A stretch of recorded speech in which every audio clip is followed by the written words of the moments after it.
श्री जगदीश प्रसाद गुप्ता छत्तीसगढ़ शासन में chief engineer के पद से रिटायर होने के बाद श्री द्वारिका महाराज स्मृति न्यास के तत्वाधान में श्री द्वारकाधीश एवं बागेश्वर महादेव मंदिर का वर्ष 2005 में अपने पुत्रों इंजीनियर कुंजन गुप्ता एवं इंजीनियर भुवन गुप्ता के सहयोग से अवंती विहार रायपुर छत्तीसगढ़ में निर्माण करवाया।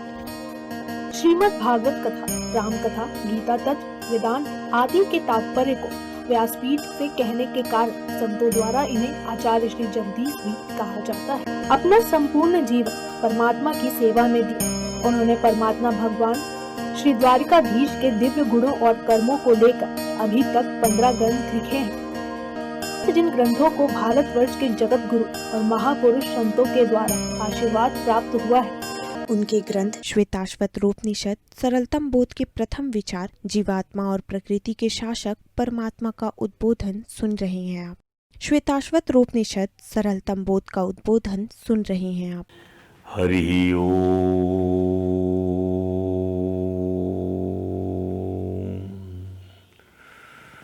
कृष्ण ओम,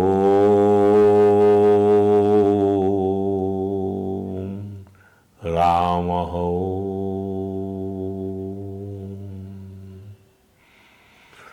समं प्रशान्तं सुमुखं दीर्घचारु चतुर्भुजं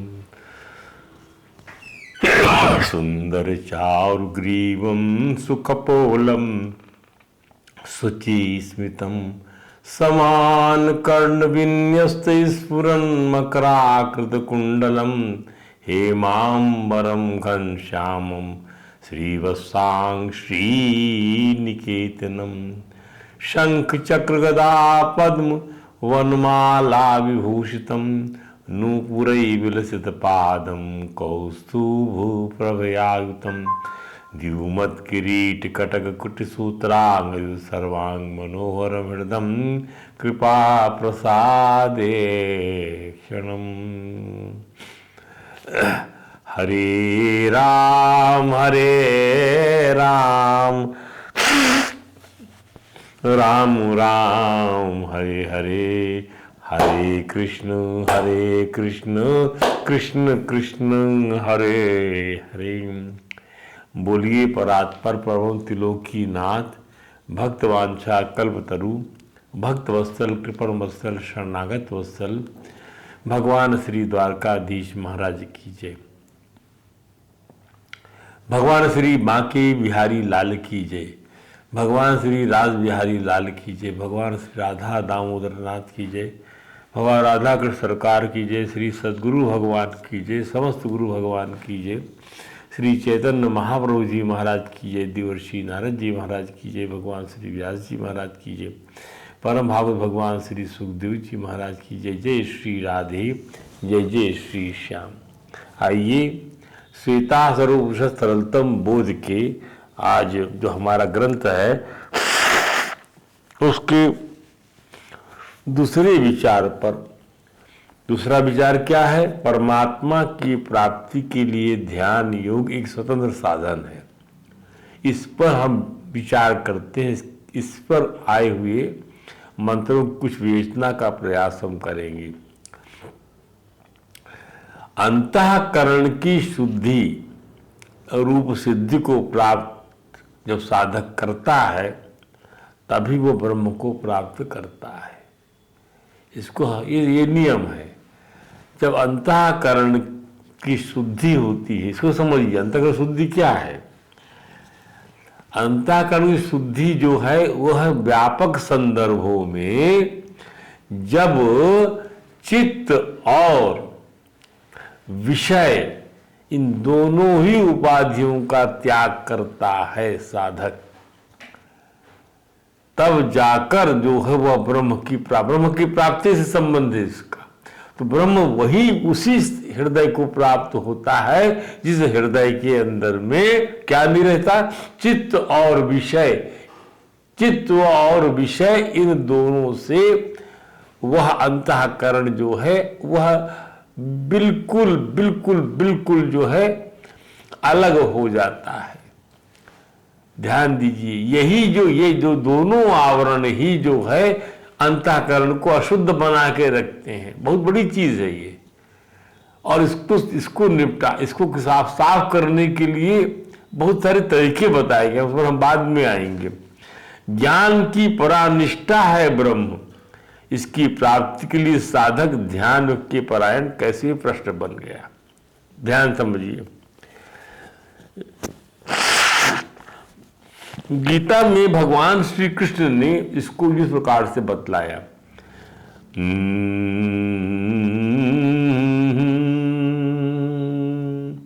सिद्धि प्राप्तो ब्रह्म यथा तथा, सिद्धि प्राप्तो ब्रह्म यथा तथा निबोध में। सिद्धि प्राप्तो ब्रह्म यथा निष्ठा ज्ञानस्य या परा, यथा प्राप्तो ब्रह्म।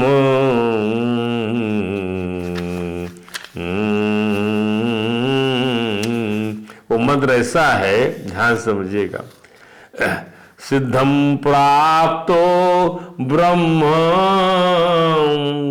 सिद्धम प्राप्तो यथा ब्रह्म,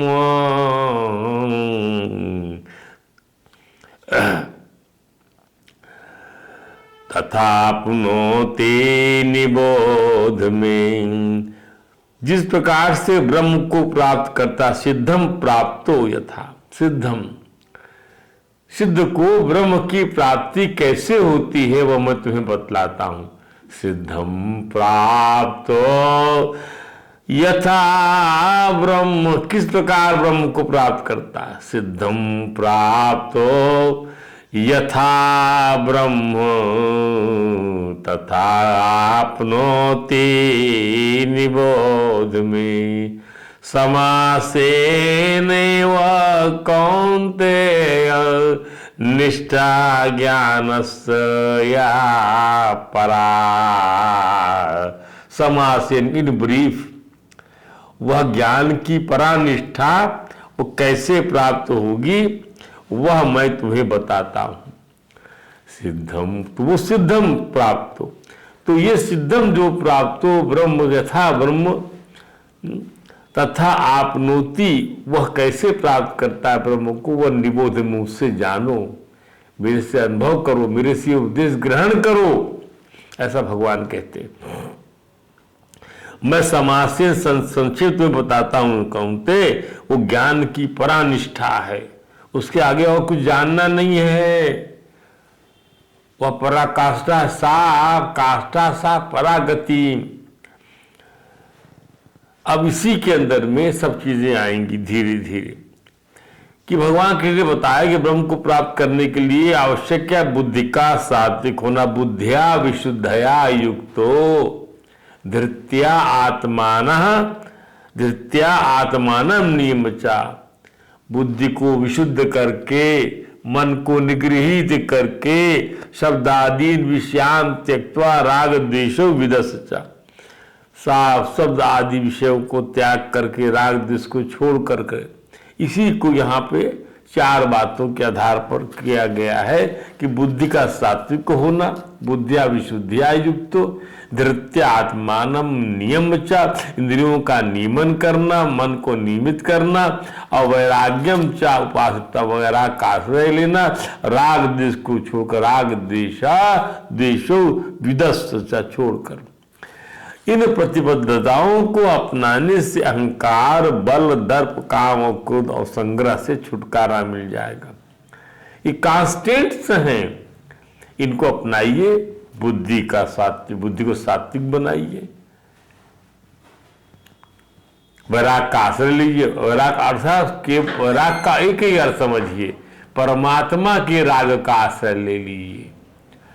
हर वस्तु क्रिया ज्ञान से उसको जोड़ दीजिए और इंद्रियों का नियमन करिए। अहंकार, बल, दर्प, काम, क्रोध, संग छुटकारा मिल जाएगा। ममता रही तो प्रशांत स्थिति का अनुभव करते ब्रह्म की प्राप्ति हो जाएगी। अब इसी बात को समझते, ध्यान योग परो नित्यम।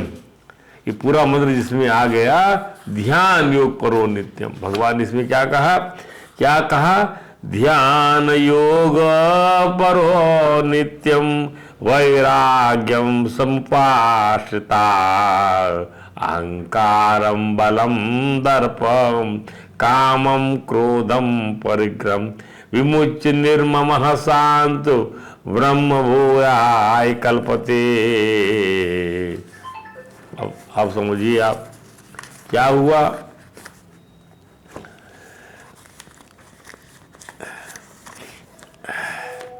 कि साधक नित्य ही ध्यान के परायण रहे। ध्यान योग पर नित्य योग, दिन एक बारगी ध्यान। अब ये मत पूछे कितने समय तक रहना, ये कुछ नहीं, कुछ देर के लिए जब ध्यान सज जाए वो तो करो। उसकी पूरी पद्धति बनी हुई है, कई किस्म के ध्यान योग किए जाते हैं। आप कोई पद्धति अपनाइए। तो भगवान कृष्ण ने समझाया भी उद्धव को कि प्राणायाम से, ओम के उच्चारण से अंतःकरण को शुद्ध करके वहाँ पे सहृदय दल कमल के अंदर में भगवान का ध्यान करिए। फिर उनकी मुस्कुराहट को देखिए हृदयाकाश में, और फिर मुस्कुराहट को जो है हृदयाकाश से बाहर सर्वाकाश में डाल दीजिए, और उसके बाद जो है थोड़ी देर के लिए सब कुछ भूल जाइए और पूरे शरीर में मन को जो है ले चलिए, घुमा लीजिए, फिरा लीजिए। आपकी अनोखी विपश्यना हो जाती है। ध्यान के समय तो ध्यान करे ही, व्यवहार के समय चलते फिरते खाते पीते काम धंधा करते समय भी यथा ध्यान सदा, यह ध्यान सदा बना रहे कि वास्तव में एक परमात्मा के सिवाय स्वतंत्र कोई स्वतंत्र सत्ता है ही नहीं। अहमेव न मत्तो अन्य इति बुद्धिद्वंदसा, मेरे सिवा कुछ नहीं है, मत्तः परतरम। अब अहंकार क्या है, गुणों को लेकर अपने में जो विशेषता दिखती है, ये बहुत बड़ी चीज है। अहंकार कृतम बंध आत्मनो अयम, ये सब जो है अहंकार की रचना है। ये बांध डालती है किसको, सत्यत्व आत्मा की, सत्यत्व को, आत्मा की खंडता को। आत्मा माने ब्रह्म, उसे अहंकार कहते हैं। गुणों को लेकर अपने जो एक विशेषता दिखती है उसे अहंकार करनी। विशेषता परमात्मा में देखिए, अपने में क्या विशेषता देखोगे तुम, अपने में विशेषता तो वो दिखाई पड़ी गुणों की, चित्त की। जबरदस्ती करके विशेषता से मनमानी करने का जो आग्रह होता है उसे बल कहते हैं, हठ होता है उसे बल कहते हैं। मानो मुझको कि मैं बड़ा हूं, मैं बलवान हूं, मैं जमींदार हूं, मैं मालदार हूं, मैं काम, तो जमीन जायदाद आदि बाह्य चीजों की विशेषता को लेकर जो घमंड होता है उसे दर्प कहते हैं। बाह्य जो चीजों की विशेषता को लेकर जो घमंड होता, बाह्य चीजों की विशेषता को लेकर, गुणों को लेकर जो विशेषता दिखती है वह अहंकार। मेरे में ये गुण है, मेरे में ये गुण है, मैं जानता हूं इस चीज को, कोई नहीं जानता, जो जानकारी मुझको है। अब बाहर की चीजों की विशेषता को लेकर जो घमंड होता है, देखो मेरी गाड़ी देखो, देखो मेरा बंगला देखो, दर्प है ये। तो भोग पदार्थ तथा अनुकूल परिस्थिति मिल जाए, इस इच्छा का नाम काम है। अपने स्वार्थ अभिमान में ठेस लगने पर दूसरों का अनिष्ट करने के लिए जो जलनात्मक वृत्ति पैदा होती, जलन वाली, कि मेरे को अच्छा नुकसान पहुंचाया, मेरे अभिमान को चोट पहुंचाई, मुझे नहीं मानता कि मैं बड़ा हूं, मैं गुण वाला हूं, मेरे अहंकार चोट पहुंचाया, तो उसमें दूसरों को नुकसान पहुंचाने की वृत्ति है, वह जो है जलन वाली वृत्ति पैदा होती है, उसको क्रोध कहते हैं। जलने लग जाता आदमी। भोग बुद्धि से, सुख आराम बुद्धि से जो चीजों का संग्रह किया जाता है उसे परिग्रह कहते हैं। साधक उपरित अहंकार, बल, दर्प, काम, क्रोध और परिग्रह, इन सबका त्याग कर देता है। ये भगवान के द्वारा प्रतिपादित गीता के मंत्र के अंदर जो बात कही गई कि क्या, सिद्धम प्राप्तो यथा ब्रह्म तथा आपनोति निबोध में, कैसे वह ब्रह्म प्राप्त करता है, सिद्ध को ब्रह्म की प्राप्ति होती है, मैं तुझे बताता हूं। भगवान कहते हैं ज्ञान, और वह इन ब्रीफ ये ज्ञान की परानिष्ठा बताऊंगा तेरे को, तुझको। अहंकारम बलम दर्पम कामम क्रोधम तप परिज्ञा विमुच्यो निम्नो शांतो ब्रह्म हुआ है कल्पते। ध्यान दीजिए। शब्दादीन विषयांत तत्व राग देशो विद सच्चा विवक्षी में लघभाषी कम खाने वाला एकांत से भी ये तो वाक काय मानसाहा ध्यान योग परो नित्यम वैराग्यम संपादितम अहंकारम बलम दर्पम कामम क्रोधम परिग्रहम विमुच्य निर्ममः शांतो ब्रह्म भूया कल्पते। वह ब्रह्म के साथ में ब्रह्म की प्राप्ति के लिए ब्रह्म भूयाय वह ब्रह्म में विचरण करने के योग्य होता है। इतनी चीजें डाली भगवान ने यहाँ पर। उसी का हम एक दो चीजों के बारे में यहाँ बता रहे हैं भाई कि अहंकार के तरफ सबको हमने ले लिया, बल को लिया, धर्म को समझाया, काम को समझाया, क्रोध को समझाया और परग्रह को समझाया। इन सबका त्याग करना होगा, सबका त्याग करना पड़ेगा। अब इसका समझिए, ये सब गुण का आप त्याग कर दीजिए। तो कैसे त्याग करेंगे, ये समझने वाली बात है। इसको ग्राउंड जमीनी हकीकत कैसे लाएंगे? अरे कुछ नहीं, सारी चीजों को परमात्मा से जोड़ दीजिए। किसके लिए अहंकार? परमात्मा के लिए अहंकार। परमात्मा के लिए अहंकार है मेरा, ये परमात्मा के लिए मेरा बल है, परमात्मा के लिए दर्प है। ये सब उसकी वस्तु, उसका दर्प मैं कर रहा हूं। वो तो कर ही सकते हो आप। जो है परमात्मा से हटकर दिगर वस्तुओं के साथ में जो विशेषता स्थापित करते हो और उस असत्य की सत्ता स्थापित करते हो, वो तकलीफदायक है।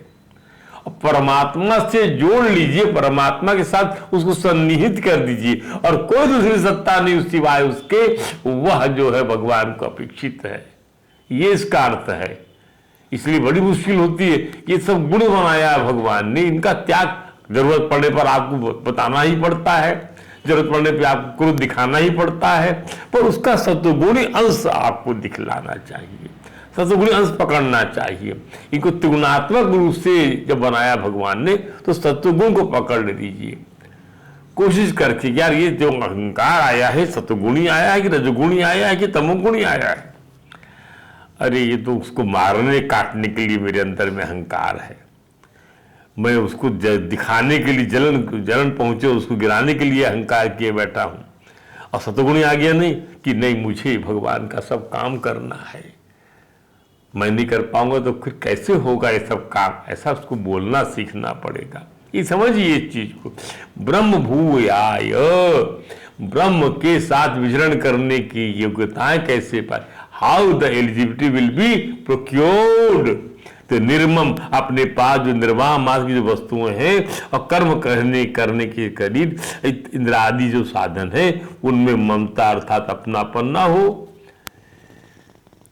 किसकी चीजें हैं ये पंचभूतों से उत्पन्न चीजें हैं, पंचभूत की चीजें हैं। ये पंचभूत अहंकार से उत्पन्न चीज है। तो आप ये समझ लीजिए कि इसके अंदर में ये हमको अपना में क्यों ममता करना, हमको नहीं करना है। कि संसारी व्यवहार के लिए वस्तुओं में अपनापन करना दोष नहीं होता, प्रत्युत उनको सदा के लिए अपना मान लेने वाला दोषी है। अपना शरीर वस्तु आदि जो हमें प्रिय लगते हैं उनके बने रहने की इच्छा कि ये बने रहेंगे हमेशा, ना होना ही निर्मम होना है। आज है कल नहीं रहेगा। जिन व्यक्तियों और वस्तुओं को हम अपनी मानते हुए आज से 100 वर्ष पहले भी अपनी नहीं थी, क्या हमारी थी? 100 वर्ष पहले नहीं थी और 100 वर्ष के बाद भी अपनी नहीं रहेंगी, नहीं रहेंगी। हम तो अपनी जिंदगी में देखिए, जो मकान में हम पैदा हुए वो मकान आज हमारा नहीं है, किसी और का हो गया, किसी और ने खरीद लिया। हमारी जरूरत थी, हमने उसको बेच दिया। ध्यान दीजिए। अरे भगवान कृष्ण के जीवन का अर्थ समझिए। जिस मथुरा में, जिस ब्रज में वो रहे, वहां उन्होंने जो है उसके बाद जैसे वो द्वारका चले आए तो क्या हुआ कि वो जो हमेशा जो रहने वाली है वो हमेशा नहीं रहेगी। अतः जो अपनी नहीं रहेगी उसका उपयोग या सेवा तो कर सकते, पर उसको अपनी मानकर अपने पास नहीं रख सकते। अगर उनको अपने पास नहीं रख सकते तो वे अपनी नहीं है, ऐसा मानने में क्या बाधा है? What is the difficulty in recognising in such a way, उनको अपने न मानने से साधक निर्मम हो जाता है। शांत असत संसार के साथ संबंध रखने से ही अंतःकरण में अशांति, हलचल आदि पैदा होते हैं। असत संसार के साथ में उद्विग्न बुद्धे असदात्माना,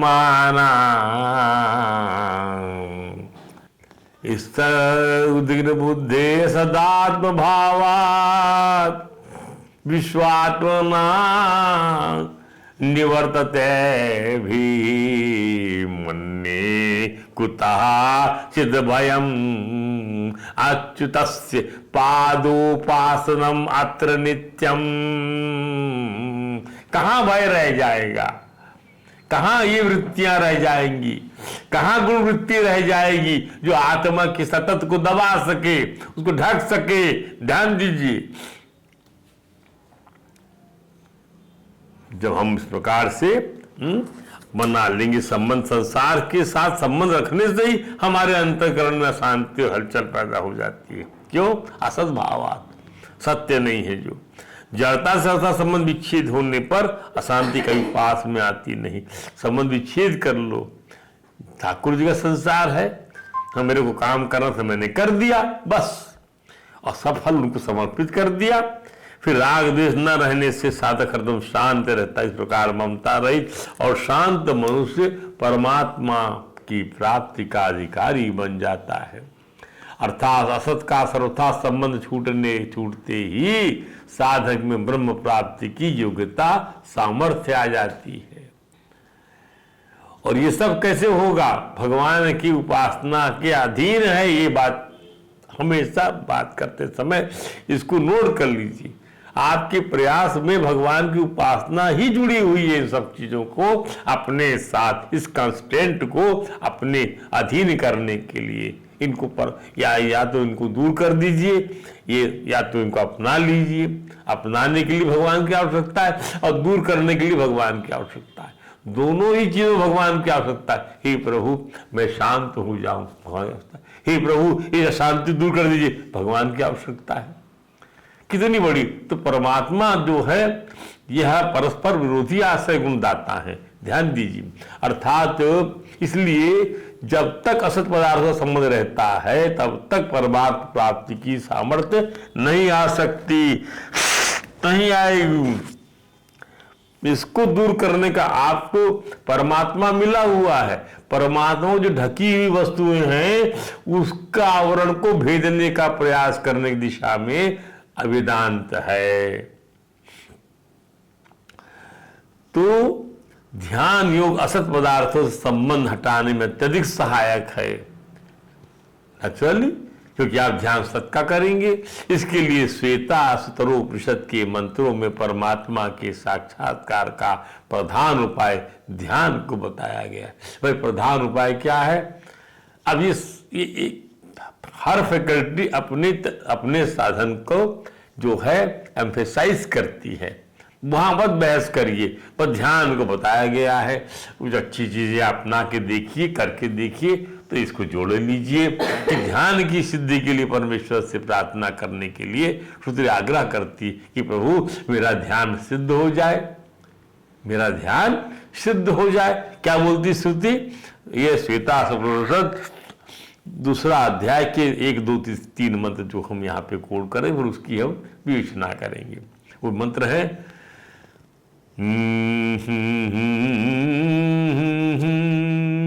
युञ्जानः प्रथमं मनस्तत्त्वाय सविता धिया युञ्जानः प्रथमं मना तत्वाय सविता धिया। ये सविता, ये सबको धारण उत्पन्न करने वाले परमात्मा प्रथमम मना, पहले हमारे मनोबुद्धि को प्रथमम मना धिया तत्वाय युञ्जान, तत्व प्राप्ति के लिए अपने स्वरूप में लगाते हुए हमें अपने स्वरूप में लगा दीजिए प्रभु। तो युंजाना प्रथ पहले हमारे मन और बुद्धि को अपने तत्व प्रारूप अपने स्वरूप में लगा दीजिए प्रभु। प्रथम युंजाना प्रथमम मनस्तत्वाया सविता धिया अग्निर्य ज्योतिर्निचाय पृथिव्या अध्याभराता। फिर क्या कहा? अग्नि ज्योति निचाय। प्रभु तत्व प्राप्ति करना है हमको, तो हमको हमारी मन बुद्धि को आपके स्वरूप लगाइए, पहले लगा दीजिए। और जैसे अग्नि आदि इंद्रियाभिमानी देवताओं की योनि को अवलोकन करके कि अग्नि आदि इंद्रियाभिमानी देवताओं की ज्योति का अवलोकन करके अग्नि ज्योति निचाय। इंद्रिय अभिमान जितने भी देवता हैं, इंद्रियों बसी के अधिष्ठान देवता की ज्योति का अवलोकन करके हम उनका अवलोकन करें सब देवताओं की। पृथिव्यादिवा भरत, पार्थिव पदार्थों ऊपर उठकर हमारी इंद्रियों को में स्थापित, पार्थिव पदार्थों से ऊपर उठकर हमारी इंद्रियों में स्थापित करें किसको? इंद्रियादि देवताओं की ज्योति को। वे देवताओं की ज्योति वहां पर जो है आ जाए और वो ज्योति दिव्य ज्योति हो जाए, वो आपको प्रकाशित करने वाली हो जाए, पार्थिव पदार्थों को न बने। कितना सुंदर मंत्र है श्रुति का। क्या कहा कि युंजाना प्रथमम युंजाना प्रथमम मनस्तत्वाया सविता दियाग्नि ज्योति निचाय पृथिव्या अध्याभराता। हम फिर इसके बाद कहा युक्तेन मनसा वयम देवस सवितु सर्वे स्वर्गे आय सत्या। क्या कहा कि वयम हम लोग सबको उत्पन्न करने वाले सवितु, सबको उत्पन्न करने वाले देवस सवे युक्तेन मनसा, परमदेव परमेश्वर की आराधना रूप यज्ञ में लगे हुए मन के द्वारा सुवर्गे याय सत्या, भगवत प्राप्ति जनित आनंद की प्राप्ति के लिए। क्या बात है। युक्ताय मनसा देवान सुवर्यतो धिया दिवम ब्रिय ज्योति करिष्यतः सविता प्रसवते प्रसुवाता। भगवत प्राप्ति आनंद की प्राप्ति के लिए नित्य पूरी शक्ति से हम प्रयत्न करें। हम भगवान शक्ति के लिए प्रार्थना करने की बात कर रहे हैं।